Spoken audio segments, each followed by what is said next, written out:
Eros é encantamento, Eros é desejo. Mas Eros não ama de fato aquilo que está diante de si.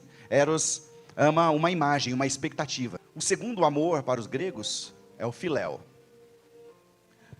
O filéu seria a melhor tradução para o português como amizade.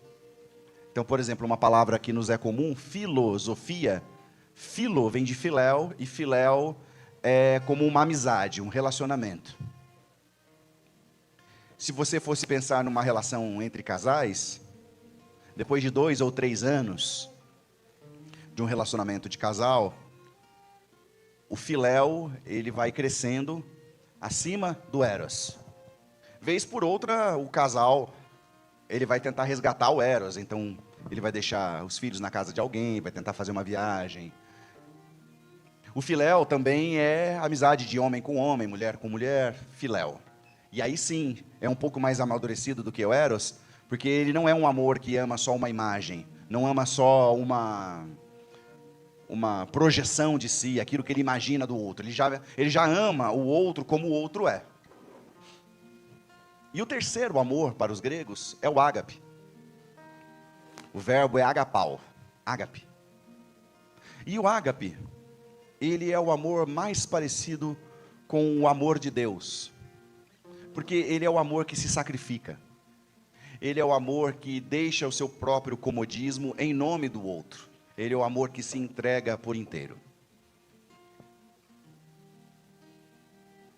O amor ágape, ele envolve relações amadurecidas.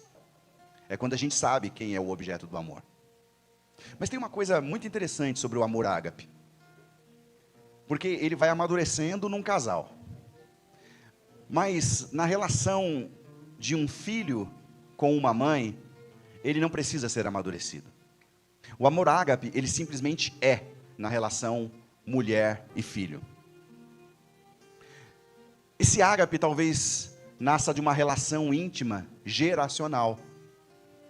Porque a mulher, ela tem uma capacidade linda de gerar. Então esse amor vem amadurecendo dentro dela. Então hoje eu vejo algumas mulheres falando, esse é o meu coração que bate fora do peito quando pensa nos filhos. E eu acho que esse tipo de amor é o mais legítimo. Nós homens, nós não compreendemos o que é esse amor. A gente intui, mas a gente não sabe o que é. Por isso que para nós às vezes é complexo de compreender como os homens vão embora. Algumas relações têm um filho que não foi muito bem planejado e os homens vão embora. Às vezes nem é isso, às vezes foi um filho planejado, mas no processo do divórcio, alguns homens têm uma capacidade estranha de se divorciar da mulher e se divorciar dos filhos, como se os filhos fossem parte da mulher. Mas a mulher não se divorcia nunca dos seus filhos. Eu tenho uma teoria, tá? Que todos os governos do mundo deveriam ser feitos por mulheres, mães. Não é só uma mulher que foi mãe. Pode ter certeza que não haveriam guerras. O máximo que aconteceria era um país parar de falar com o outro, né? Você imagina como seria a reunião de chefes de Estado? Nossa, como você está bem, menina. Essa bolsa, né? Emagreceu. O que é isso? Como que é o nome da injeção? É Monjaro? Nossa, como você está bem, né? Aí você imagina a guerra. Não fala com ela não. Ela é traíra. Mas eu estou brincando, mas eu acredito de verdade que uma mulher, depois que passa pela experiência da maternidade, ela é completamente transformada. E ela enxerga a vida de forma diferente e um amor que nós homens não conseguimos alcançar. E aí eu fiquei pensando no ágape, que é o sacrificial, e eu queria dizer que ágape é permanecer. Ágape é o amor que permanece até o fim. Então, o ágape pode ser compartilhado por nós homens? Pode. Quando nós alcançarmos o altruísmo de permanecer até o fim. Você se casou, você disse sim. Aí daqui a 2 anos você fala, não, eu acho que não era da vontade de Deus. Para de safadeza. É porque ágape é altruísmo, ágape é doação. E o que a gente vê nesse texto que eu estou falando hoje sobre permanecer? Perto da cruz de Jesus estavam sua mãe, a irmã dela, Maria, mulher de Clopas, e Maria Madalena. Percebe que os discípulos não estão ali? Percebem? Quem estão ali? Quando eu falo discípulos, eu estou falando dos apóstolos. Não, mas a mãe dele está lá. Muitos comentaristas bíblicos dizem que provavelmente José já teria falecido, porque os primeiros capítulos de todos os evangelhos citam José e depois ele não é mais citado. Então existem algumas teses de que José teria morrido. Morrido ou não, ele não está lá. Mas Maria está. E na cruz está se cumprindo uma palavra interessante também. Se você for comigo em Lucas, no capítulo 2,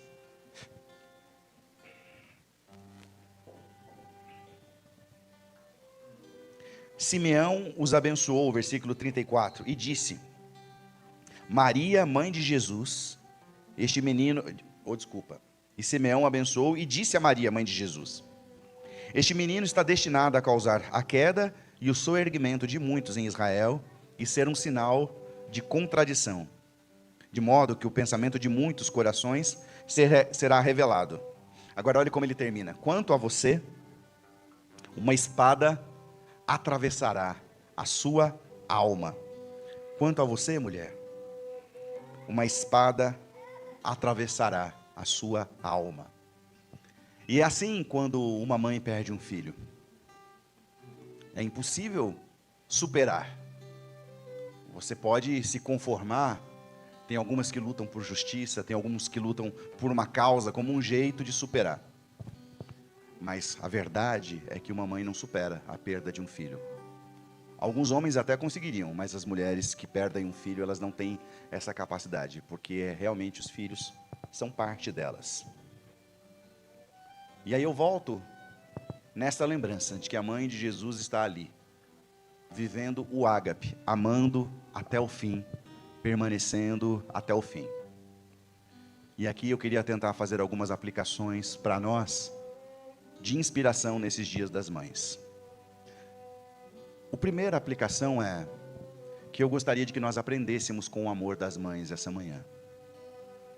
Até porque esse mesmo amor ágape é o amor descrito em 1 Coríntios capítulo 13. Ali o verbo é ágape. Ainda que eu fale a língua dos homens e dos anjos, se não tiver ágape, nada seria.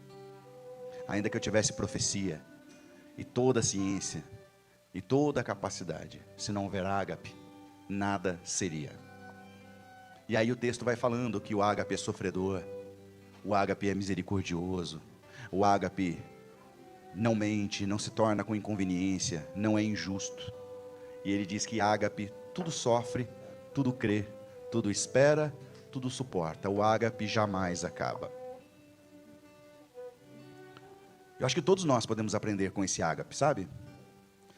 Porque eu sinto que nos nossos dias a palavra amor tem sido banalizada. Então, entre nós aqui, tá? Da nossa comunidade, quando você falar que ama alguém, que você se lembre do que é o ágape e que você não fale de que ama da boca para fora.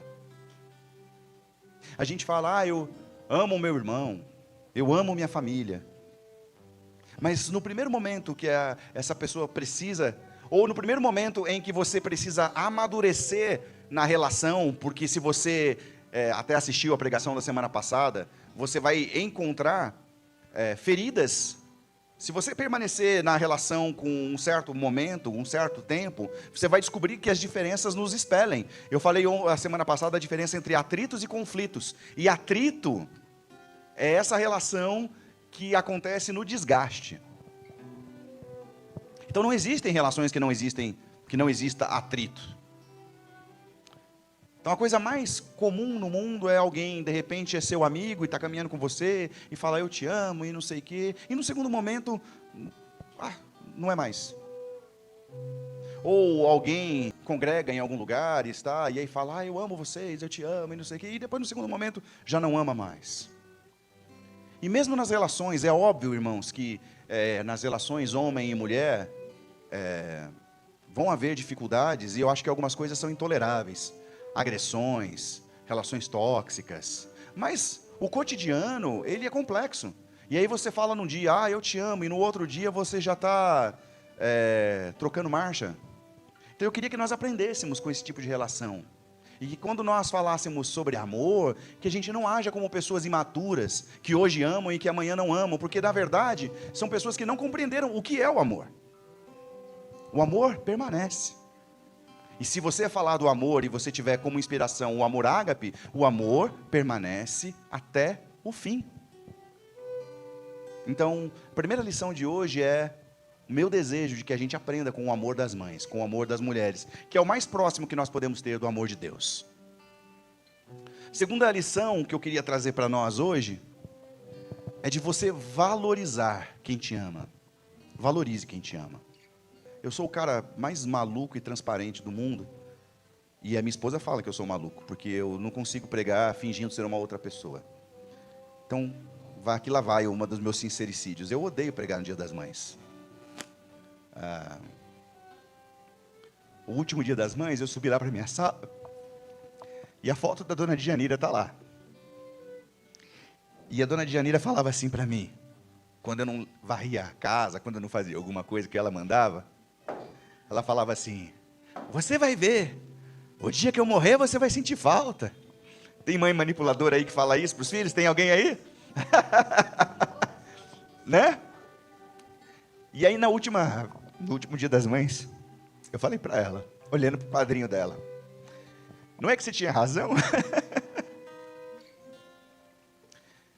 O problema é que a gente não aprende com o ágape, e a gente não valoriza enquanto está vivo. E eu não estou falando que esse foi o caso, e nem que esse é o caso.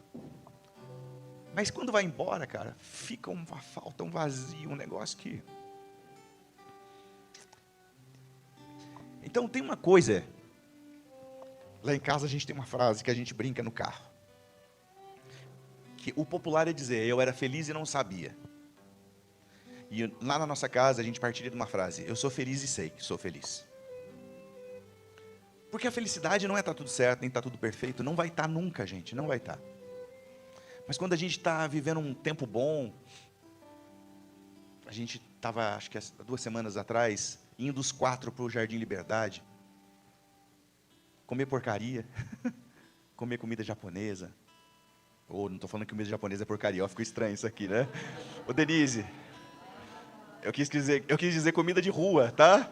Comida de rua japonesa. Aliás, é a melhor lá, tem uma galeriazinha lá que eu tenho para te indicar, inclusive. E aí estava o João e Maria brigando no banco de trás, para variar, e eu e Mayra no banco da frente. E eu conheço o nervinho da perna dela assim, aí eu dou um apertão, aí ela, ai! Aí o João fala, que é isso, papai? Você bateu na mamãe? Aí a Mayra fala assim, não, desde que seu pai namora comigo, ele faz isso. Tempos bons, valorizar, sabe? Valorizar quem te ama, valorizar quem te respeita, valorizar de fato quando o amor é sincero, é verdadeiro, é íntegro.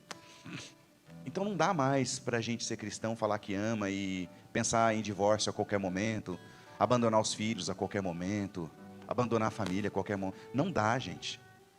É muita imaturidade.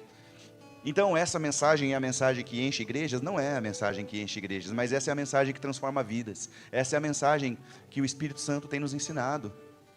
A gente ser mais maduro e aprender o que é amar, aprender o que é respeitar, aprender a caminhar junto. O que passa disso, gente, é egoísmo. É egoísmo. Então essa é a segunda lição. A primeira é a gente que não é mulher aprender com o amor das mães, e se inspirar no amor das mães, porque é o mais próximo que eu acredito do amor de Deus. O segundo é valorizar quem te ama, valorizar. Valorize, não banalize o amor.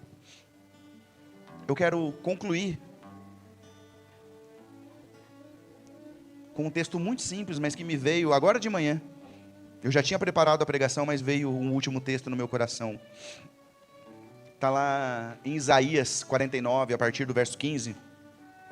Diz assim: haverá mãe que possa esquecer o seu bebê que ainda mama, ou não ter compaixão de um filho que gerou? Embora ela possa esquecê-lo, eu não me esquecerei de você. Ó, tem até o 16. Veja, eu gravei você nas palmas das minhas mãos. Os seus muros estão sempre diante de mim. Essa não é só a palavra de Deus para Israel. Nós somos o Israel de hoje. E Deus não se esquece de você.